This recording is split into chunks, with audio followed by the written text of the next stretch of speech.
Ini warning bagi kita semua, bagi saya, bagi pemirsa Sapa Indonesia. Ini bukan hal yang untuk menakut-nakuti. Begitu ya Pak Alex. Pak Alex, hari ini Harian Kompas menurunkan bahwa lonjakan kasus ini juga karena varian-varian baru COVID-19 yang sudah ada di Indonesia. Benar demikian Pak Alex? Ya, jadi sebagaimana yang dilaporkan oleh Kasatgas, Letnan Jenderal Gani Warsito, bahwa jumlah kasus aktif itu masih terus meningkat. Ya. Dan 9 hari terakhir ini lebih dari 23,8%. Jadi kalau di tanggal 18 Mei ada 87.000, sekarang sudah hampir 108.000. Wow. Dan kemudian ini didominasi di Provinsi Pulau Jawa ya. Jadi DKI Jakarta itu termasuk lebih kurang 10 ribuan, Jawa Barat dan Jawa Tengah dan di Jawa Timur. Dan ini memberikan kontribusi 62% dari jumlah kasus positif pada 1 minggu terakhir untuk secara nasional. Terus kemudian yang kita lihat juga bahwa beberapa provinsi di 5 pekan terakhir ini juga terjadi peningkatan.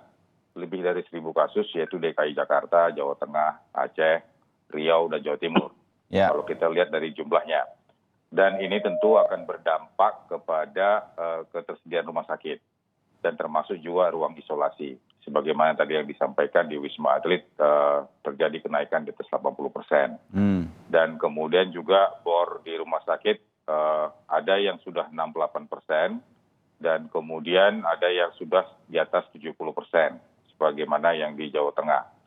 Dan di Jawa Barat juga terjadi peningkatan. Ya. Oleh karena itu tentu perlu ada strategi. Ada 2 hal yang harus kita lihat. Pertama, pelaksanaan PPKM skala mikro di hulu itu harus diintensifkan.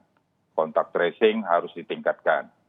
Harus ada pemisahan mana mereka yang bergejala, kontak erat, mana mereka yang sakit, mana yang terkonfirmasi. Kemudian di rumah sakit, tentu rumah sakit harus melakukan konversi. Konversi tempat tidur sesuai dengan strategi bor di atas 60%, bor di atas 80%. Ya. Di mana tempat tidur, ruang isolasi, dan tempat tidur ICU harus ditingkatkan. Dan ini juga akan berdampak kepada SDM-nya, kepada dokternya, dan juga kepada logistiknya. Dan dalam hal ini tentu beberapa hal yang sudah dilaksanakan, yaitu melakukan monitoring, evaluasi terhadap seluruh kasus-kasus yang membuat peningkatan. Termasuk di sini adalah soal kerumunan, mengabaikan protokol kesehatan, dan kemudian juga harus meningkatkan jumlah testing. Ini nggak boleh turun. Dan memastikan ketersediaan tempat tidur dan memakai tempat tidur di jaring lainnya di daerah-daerah yang ada zona merah. Dan kemudian yang tidak boleh kalah pentingnya adalah penegakan disiplin dan penindakan bagi mereka yang melaksanakan melanggar protokol kesehatan. Oke, Pak Alex. Ya, Pak Alex, maaf, kan sekarang sudah cukup signifikan naiknya nih Pak ya, dengan dugaan-dugaan. Kalau Harian Kompas ini mengatakan sudah jelas ini ada varian-varian baru, Alpha dan Delta yang sudah masuk di Indonesia, yang mungkin saja, dan varian ini kan lebih cepat menularnya. Saya kepinginnya Satgas COVID-19 Pusat segera ada sesuatu yang agak signifikan karena ini lebih cepat menular.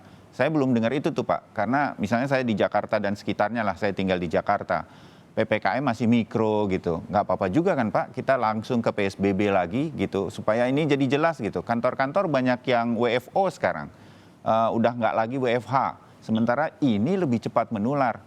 Nggak ke arah sana Pak?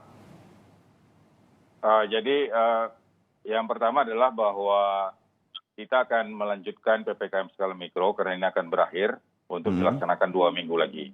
Oke. Memang dari berbagai penelitian yang ada, baik di Jakarta maupun di Kudus, sudah ditemukan berbagai varian baru. Ya. Dan varian-varian baru itu tentu pengendalian dan pencegahannya tetap melaksanakan 3M. Artinya, kendati pun itu varian baru, tetap di masyarakatnya tidak boleh abai protokol kesehatan. Dan yang kedua, bahwa pemerintah juga sudah melakukan zonasi merah terhadap mereka yang di atas 5 rumah dinyatakan mikro lockdown. Dan kalau misalnya itu melewati RW dan RT, tentu tidak tertutup kemungkinan untuk melakukan isolasi wilayah. Jadi artinya memang tugas kita di hulu itu adalah memisahkan mana mereka yang sakit dan mana mereka yang tidak. Soal itu penularan, tentu bagaimana masyarakat tidak abai. untuk melaksanakan 3M. Dan kemudian masyarakat tidak sembunyi, tidak melarikan diri, dan tidak menghindarkan diri kalau misalnya kita melakukan kontak tracing. Ini yang terjadi di Kudus dan terjadi di Madura. Bangkalan, Jadi, ya. Bangkalan. Jadi artinya kita kewalahan untuk melakukan kontak tracing. Padahal ini adalah salah satu sarana di mana kita bisa melakukan pemisahan-pemisahan terhadap mereka yang sakit. Oleh karena itu kita minta kooperatif. Apakah itu memang dia varian baru atau tidak varian baru, tetap prinsipnya adalah melaksanakan 3M, 3T, dan kemudian mensukseskan vaksinasi. Ya. Dan bagi mereka yang sudah sakit, isolasi mandiri harus betul-betul dimonitor. Jangan karena nanti dia isolasi mandiri, mereka sudah sesak napas, sudah ada bergejala, tidak ke rumah sakit. Ya. Sering terlambat, penundaan, akibatnya nanti ujung-ujungnya mencari ICU. Itu yang membuat ICU langsung jadi penuh. Ya. Karena panduan isolasi mandiri tidak terpenuhi. Oke. Memang Eijkman sendiri sudah mengakui identifikasi bahwa ada 70 kasus varian yang ditemukan di Jakarta. Baik itu yang B1617 ataupun Delta ataupun Alpha, dan termasuk juga yang B1351 varian Afrika Selatan. Tetapi prinsipnya adalah bagaimana penularan ini tidak berlangsung di masyarakat. Ya, oke, Pak Alex. Nanti kita lanjut lagi juga ke Mas Miko. Bu Lia dulu. Bu Lia, sebelum saya minta kesiapan rumah sakit di seluruh Indonesia, mungkin Ibu punya datanya. Saya ingin menyampaikan dulu ke publik. Hari ini Harian Kompas menurunkan juga sebagai sebuah data di Jawa Barat, keterisian rumah sakit rujukan COVID-19 Jawa Barat ini meningkat tinggi sekali. Minggu 13 Juni itu 68% keterisiannya. Lalu 68% ini adalah naik dari tanggal 12 Mei yang baru 29%. Jadi naiknya dalam satu hari dari 12 Mei sampai ke 13 Juni itu hampir satu bulan itu dari 29% ke 68%. Rumah sakit siap, Bu. Sekarang kita bicara beberapa hari lalu ada beberapa yang kemudian kewalahan. Nah, Jawa Barat, kemudian DKI, Jakarta, terutama rumah sakit Wisma Atlet, saya yakin masih siap. Tapi rumah sakit lainnya apakah sudah siap juga untuk menghadapi lonjakan ini? Bu Lia. Ya, terima kasih Mas Bayu. Jadi ada 3 provinsi nih yang data kami, bornya ini sudah sangat artinya bermakna sekali ya kenaikannya. Seperti tadi telah disampaikan, terutama di Jakarta, DKI Jakarta, Jawa Barat, dan Jawa Tengah. Ini 3 provinsi dari data-data kami yang kami juga dapat dari Satgas COVID, menunjukkan angka bor baik ruangan biasa, isolasi biasa maupun ICU itu sudah melebihi dari 60%. Dan ada 1-2 rumah sakit bahkan contohnya di Kudus, saat ini bornya dilaporkan sebesar 91%. Ya. Masih ada beberapa rumah sakit lain bahkan di Jawa Barat, Jawa Tengah dan sebagainya yang rasanya sudah sangat memprihatinkan. Nah, jadi apa yang kami lakukan adalah betul-betul kami harus kerja keras, terutama yang pertama adalah mengkonversi tempat tidur yang beberapa bulan yang lalu sempat kami kembalikan. Jadi kita ingat waktu bulan Desember, manakala angka pasien itu meningkat pesat, kami banyak yang sudah merubah tempat tidur tersebut menjadi COVID. Tetapi akhirnya karena turun bulan Mei kita kembalikan kepada COVID. Nah ini kita kembali konversi. Kita kembali konversi dan ada satu langkah lagi yang ini sekarang juga adalah kerja keras kami adalah bagaimana kami men-screening pasien-pasien yang masuk. Karena jangan sampai di rumah sakit itu menjadi sumber penularan. Jadi kami screening betul-betul bukan hanya pasien, juga tenaga kesehatan. Jadi tenaga kesehatan yang positif ini kan juga bertambah saat ini. Jadi kami lakukan kontak tracing internal. Jadi artinya di rumah sakit begitu ada pasien positif, kita juga nakes juga kita kontak tracing. Ini kita berharap karena ini suatu penyakit menular ya kita harus batasi gitu. Kita isolasi betul-betul mana yang boleh bertugas di rumah sakit, mana yang dia tidak boleh bertugas di rumah sakit. Ya, Ibu Lia, kalau tingkat keterisian sudah 70% lah begitu. Saya mengambil tengah-tengah dari 60 sampai 80%, 70%. Itu berapa lama kira-kira kapasitas bisa menampung kalau lonjakan kasus masih terus saja naik? Ya, ini kita hitung-hitungannya adalah berapa angka di provinsi atau di daerah tersebut. Kalau rata-rata pasien yang dirawat di rumah sakit itu kan sekitar 20% dari kasus positif. Nah, jadi kita hitung saja. Jadi misalnya kasus positifnya 100 ya rata-rata 20 orang dari kasus positif tersebut harus dirawat di rumah sakit.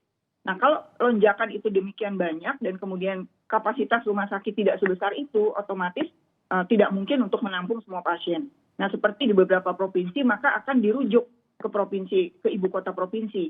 Nah, tapi ini juga jadi kendala, Mas Bayu. Tidak semua pasien mau untuk dikirim ke ibu kota provinsi, apalagi kalau cukup jauh.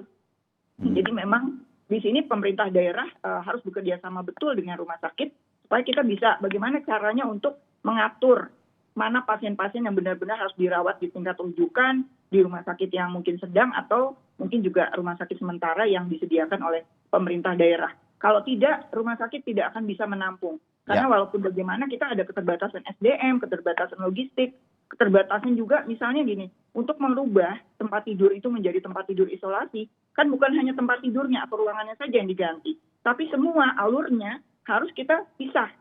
Nah, kemudian ada syarat-syarat ruangan, mungkin ada yang perlu negative pressure, kemudian ada yang memerlukan peralatan. Nah, ini jadi untuk merubah pun itu juga butuh energi yang luar biasa. Jadi kami butuh koordinasi dari semua pihak. Ya, ini yang sebetulnya selalu diingatkan, kita tidak boleh terjadi rumah sakit sampai penuh, sementara orang nanti jadi kesulitan untuk tingkat keterisian belum turun lagi, orang masih masuk terus begitu yang sakit.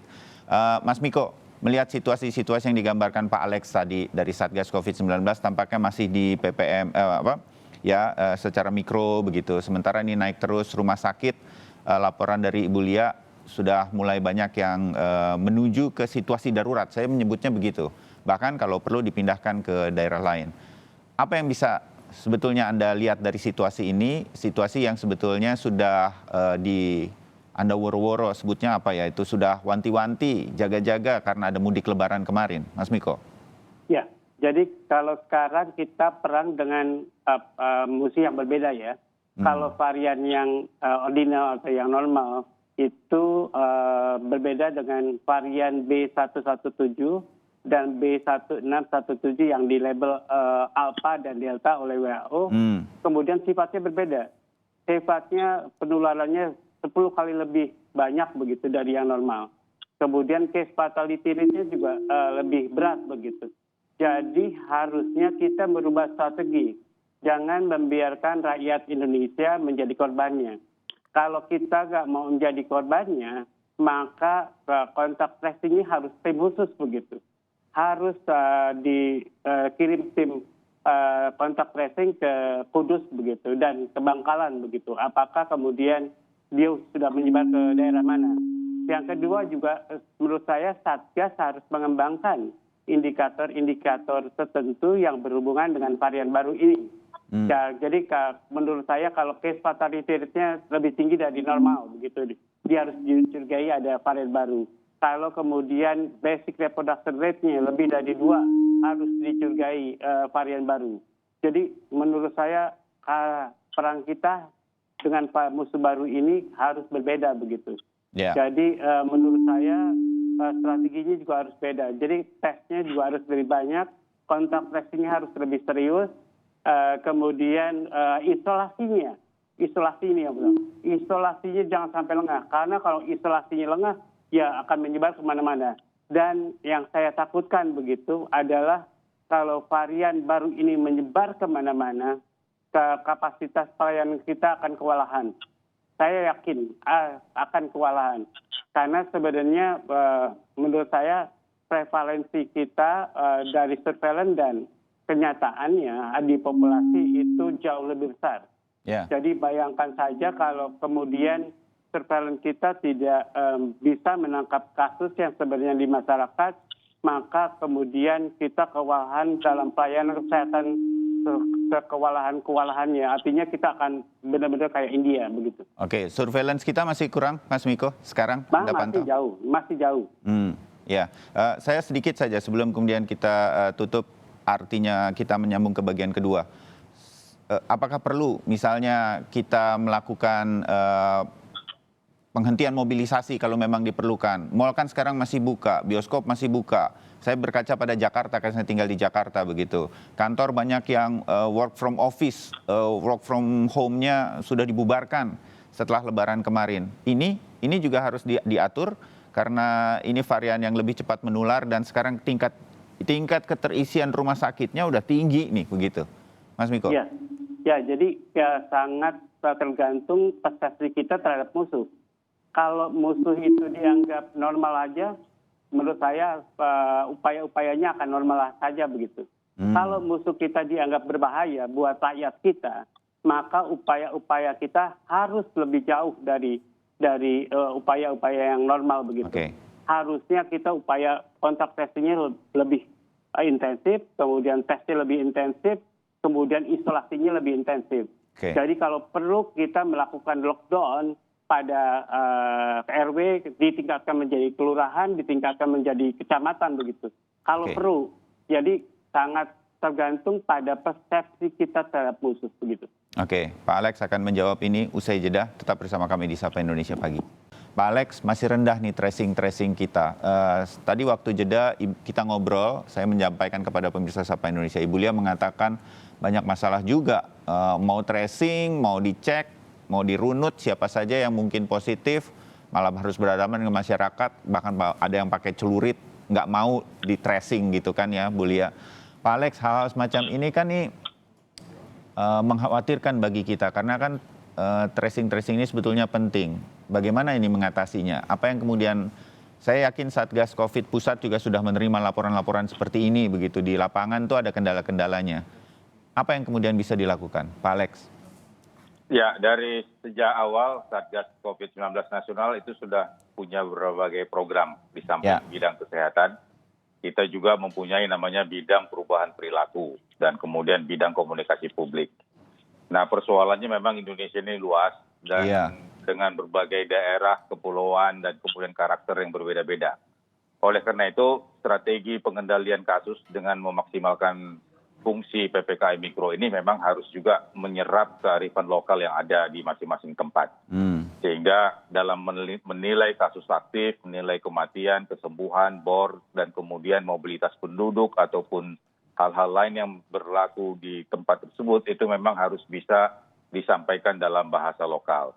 Sehingga mereka mengerti apa itu resiko. Persoalannya, masyarakat di pedesaan ataupun masyarakat di daerah, termasuk juga masyarakat di kota, belum begitu mengerti apa yang dimaksud resiko kecuali dia sendiri yang mengalami.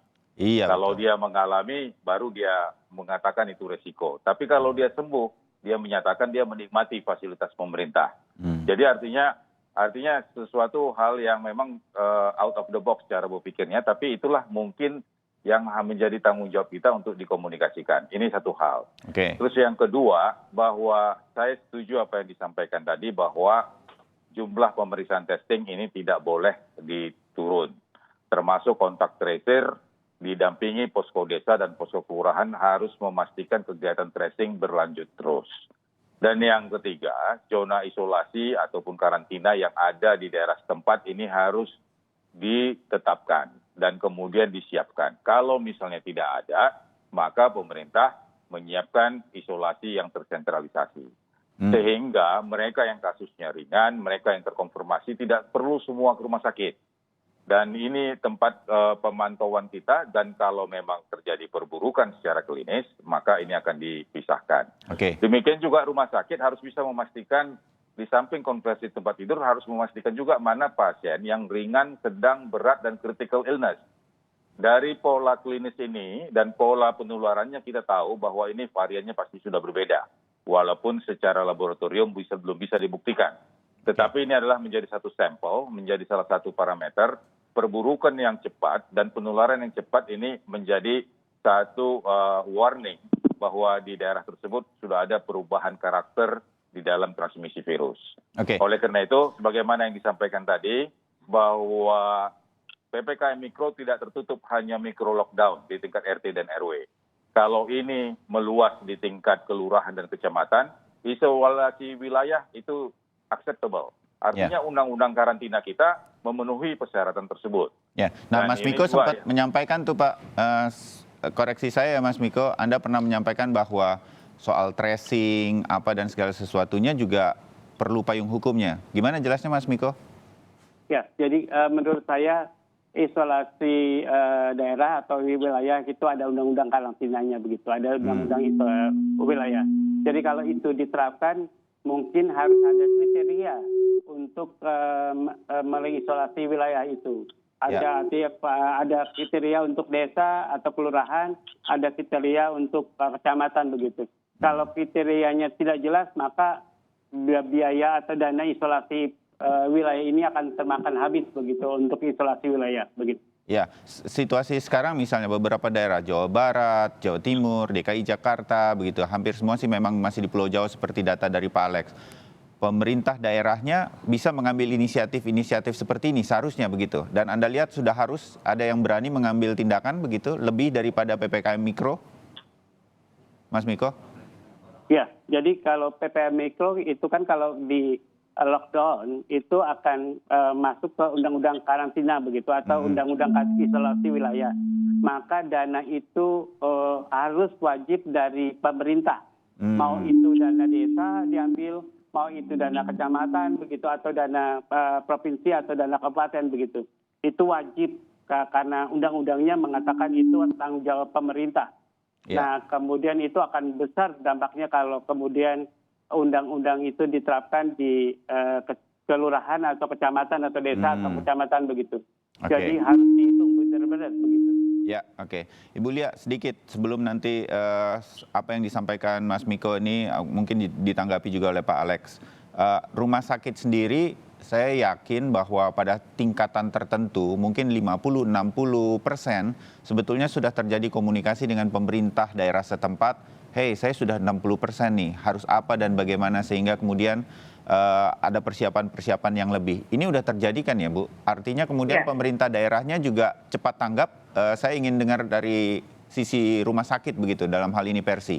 Ini sudah terjadi, sudah ditanggapi dengan baik di daerah-daerah yang mengalami kenaikan bornya cukup tinggi?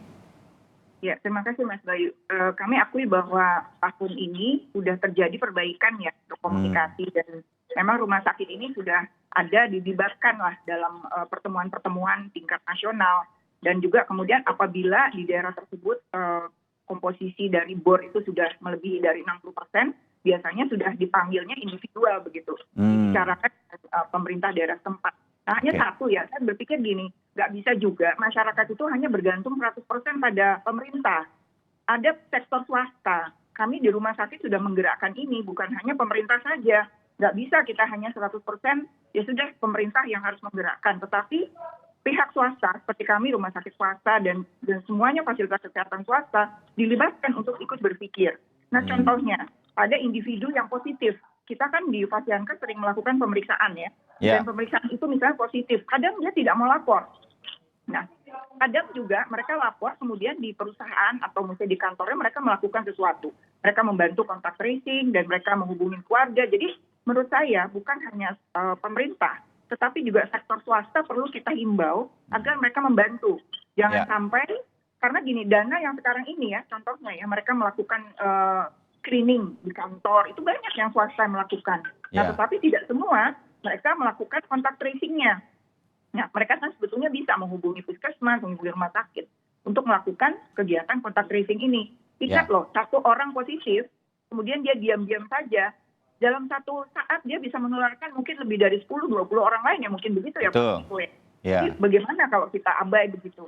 Jadi bukan hanya menurut saya menuntut untuk pemerintah melakukan kontak tracing secara aktif gitu ya, tetapi juga secara individu, secara perusahaan, secara swasta yang kira-kira bisa membantu, itu juga perlu kita ingatkan. Nanti mereka bekerja sama dengan pemerintah. Itu adalah untuk laporannya.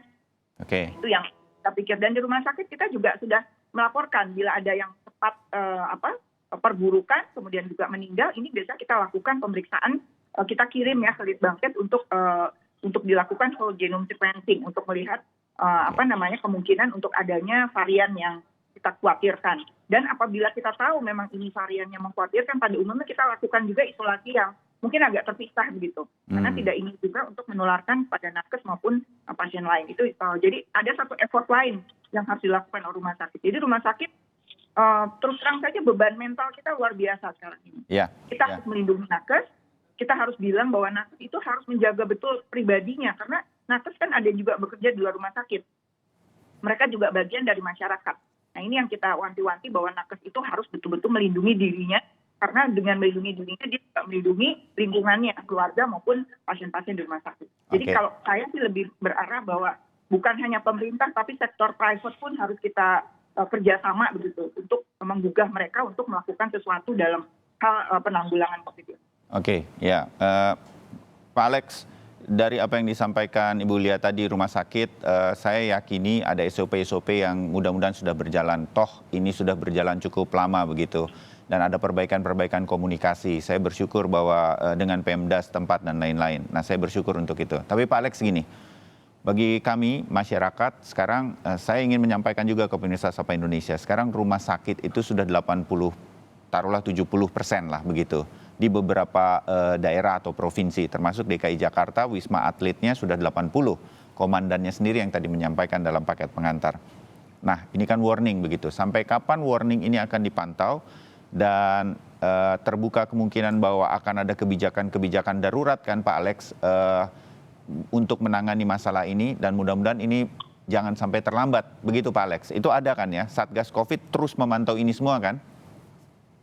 Ya, jadi Satgas COVID-19 nasional memantau dari mulai pusat dan secara berjenjang Satgas di daerah terus melakukan monitoring. Jadi yang dimonitor itu ada yang di hulu dan ada yang di hilir. Di hulu itu pemetaan zonasi berdasarkan PPKM Mikro. Kalau zonasi merahnya bertambah, orangnya bertambah, maka tidak tertutup, kecamatan juga bisa ditutup. Oleh karena itu, melalui Satgas, kehadiran TNI Polri untuk melakukan penebalan, penguatan, untuk melakukan menjaga mana yang terkonfirmasi, mana yang tidak, itu sudah dilakukan. Okay. Nah, kedua, di rumah sakit tentu ada strategi juga, di mana strategi itu adalah strategi melakukan konversi tempat tidur non-COVID menjadi tempat tidur COVID-19. Ini sesuai dengan surat edaran Menteri Kesehatan nomor 11. Dan kemudian rumah sakit juga melakukan pengaturan pemenuhan SDM, khususnya dokter spesialis paru, dokter spesialis penyakit dalam, dan intensivis, yang banyak terlibat di dalam ruang isolasi dan ruang ICU. Oleh karena itu, ini aset negara ini. Harus dijaga nih dokter-dokter, nggak boleh sakit. Yeah. Sehingga APD khusus juga harus disiapkan untuk mereka. Dan kemudian juga ruang isolasi yang tersentralisasi harus ditambah. Sebagaimana yang disebut oleh DKI Jaya, menambah berbagai fasilitas untuk termasuk nakes dan termasuk juga untuk warga yang positif, di mana kediaman ataupun rumah tidak memadai sehingga diperlukan isolasi. Okay. Oleh karena itu, kegiatan intervensi ini harus dikomunikasikan di antara sektor-sektor yang ada di Pemda, baik yang mereka yang ada di hulu maupun ada yang di hilir. Sehingga dengan demikian ini bisa terlaksanakan baik.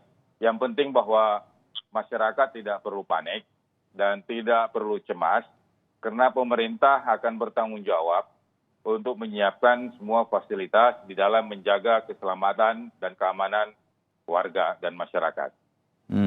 Ya, sementara hotel-hotel untuk isolasi kemarin kan sempat istilah saya dibubarkan dulu dari pemerintah kan gitu Pak Alex.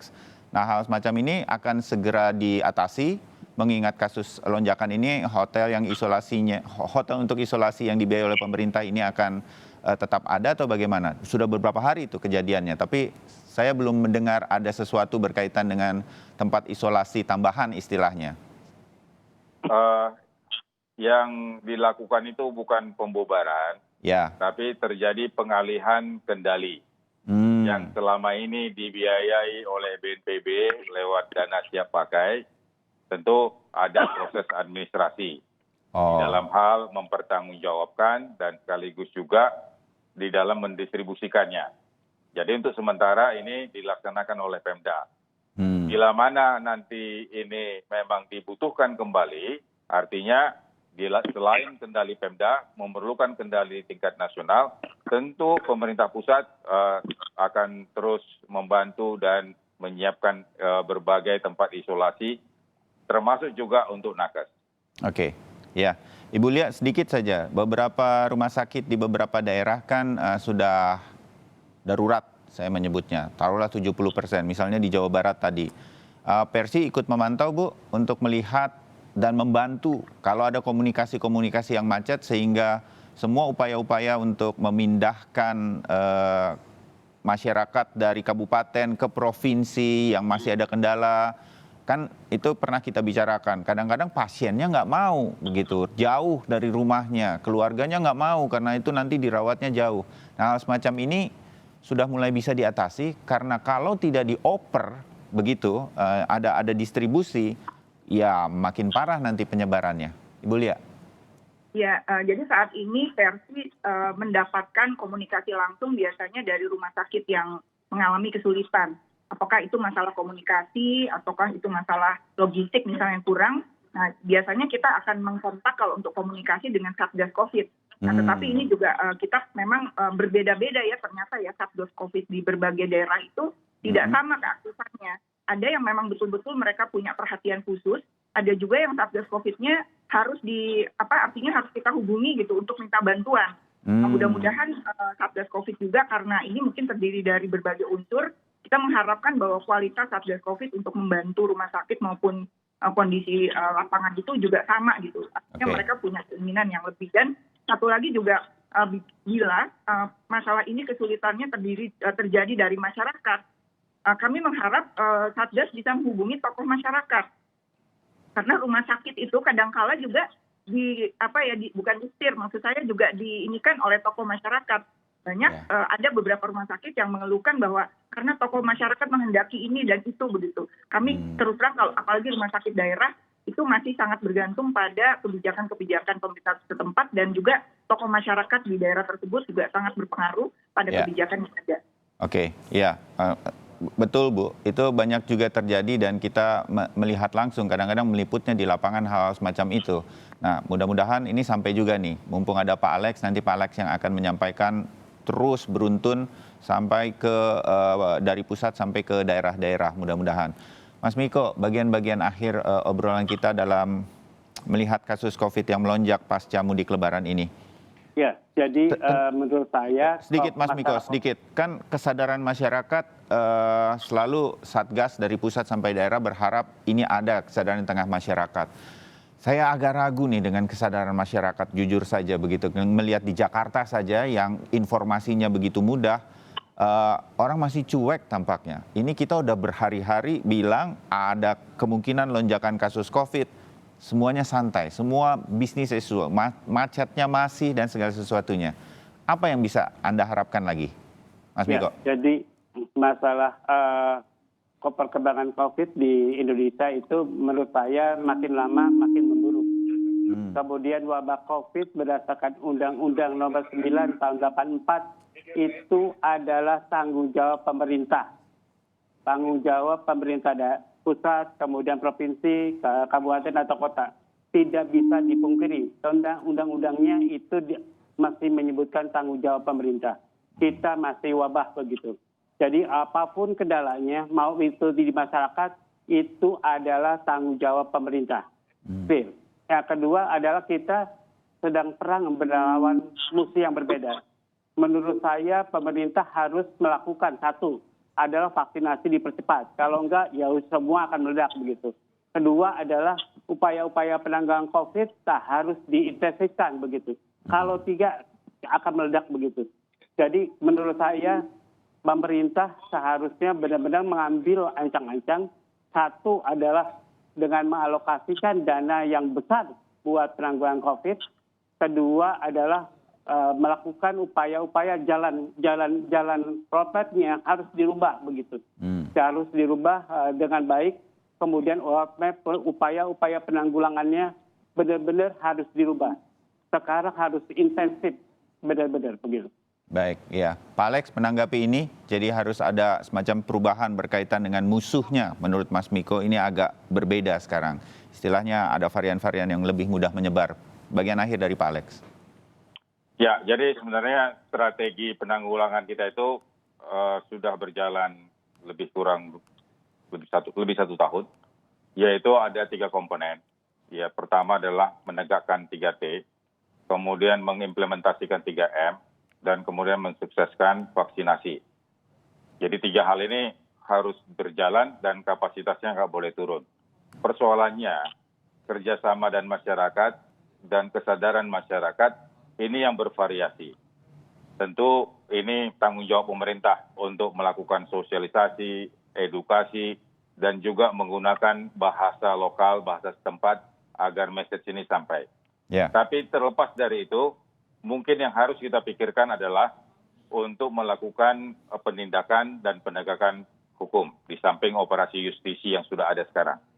Jadi kita harus lebih berani untuk membubarkan kerumunan, lebih berani untuk memisahkan kalau ada kasus-kasus yang sudah terisolasi dan kemudian satu masih zonasi hijau untuk berani memisahkannya tanpa mengabaikan pemulihan ekonomi dan kemudian juga tetap memperhatikan pemulihan kesehatan. Oleh karena itu sekarang pemerintah memang sudah menghadirkan penebalan dari satuan tingkat pelton ataupun kompi dari Polri maupun TNI. Seperti di Kudus, seperti di Bangkalan, maupun di Surabaya, maupun di Jakarta. Di mana kita lihat kemarin sudah ada apel dipimpin oleh gubernur yang melibatkan semua sektor. Apel tadi malam itu menunjukkan bahwa pemerintah tetap konsisten dalam menegakkan peraturan dan menegakkan aturan yang sudah dijalankan. Jadi oleh karena itu tawar-menawar di pinggir jalan, tawar-menawar oleh karena pertimbangan lain mungkin ini yang harus kita perhatikan supaya ini tidak lagi menjadi dasar kita untuk proses pengambilan keputusan. Tentu harus ada pemisahan yang tegas. Pemisahan yang tegas itu adalah ada yang konfirmasi, ada yang bergejala, ada yang kontak erat, ini yang harus dipisahkan.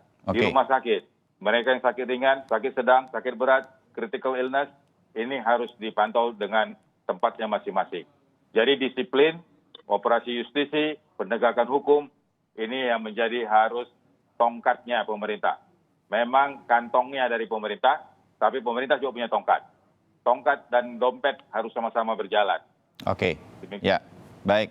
Pak Alexander Ginting, terima kasih. Ibu Lia Partakusuma, terima kasih. Mas Triunis Miko Wahyono, terima kasih. Kita akan pantau terus, bukan terakhir kita akan bicara ini dalam beberapa waktu ke depan, tapi mudah-mudahan kasusnya sudah mulai menurun. Itu doa kita bersama.